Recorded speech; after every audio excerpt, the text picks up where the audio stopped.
Chart में clear दिख रहा है कि इंडिया दुनिया की सबसे फास्टेस्ट ग्रोइंग इकोनॉमी है, यूएसए और चाइना से भी फास्ट, पर फिर भी India 6th rank pay slip हो गई। तो फिर इसका लॉजिक क्या है? एक्चुअली इसके पीछे दो बड़े रीजन है। पहला है कि ग्लोबल जीडीपी हमेशा डॉलर टर्म्स में कंपेयर होता है और पिछले एक साल में रुपी डॉलर के अगेंस्ट लगभग 9% वीक हो गया। एक तरह से इंडिया उतना ही प्रोड्यूस कर रहा है, पर रुपी वीक होने से उसकी प्रोडक्शन की डॉलर वैल्यू कम हो गई है और इस बार एक नया फैक्टर ऐड हुआ है। दरअसल गवर्नमेंट ने जीडीपी का बेस ईयर रिवाइज किया है। आप में से काफी लोग जीडीपी के बारे में ऑलरेडी जानते होंगे, अगर नहीं तो जीडीपी कैसे कैलकुलेट होती है उस पे एक डिटेल वीडियो हमने यूट्यूब चैनल पे अपलोड की है। वीडियो का लिंक बायो में दिया है। बेस ईयर का मतलब होता है वो बेंचमार्क ईयर जिसके बेसिस पर आगे की ग्रोथ मेजर होती है। रिसेंटली इंडिया ने अपना बेस ईयर 2011-12 से अपडेट करके 2022-23 कर दिया है। ये नया बेस ईयर इसलिए चूज किया गया है क्योंकि पेंडेमिक के बाद ये मोस्ट रीसेंट नॉर्मल ईयर है और इस चेंज की वजह से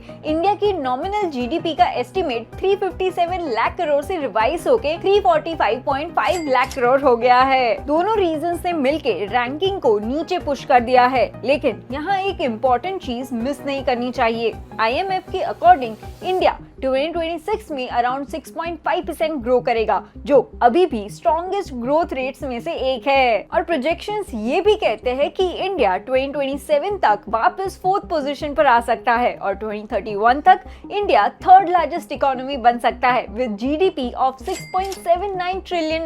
तो शॉर्ट टर्म में रैंकिंग गिरी है, पर लॉन्ग टर्म स्टोरी अभी भी स्ट्रॉन्ग है। तो बिना गूगल किए बताओ अभी 3rd नंबर पर कौन सा देश है? नीचे कमेंट में जरूर बताना और ऐसे ही मार्केट ब्रेकडाउन के लिए चॉइस को फॉलो कर लो।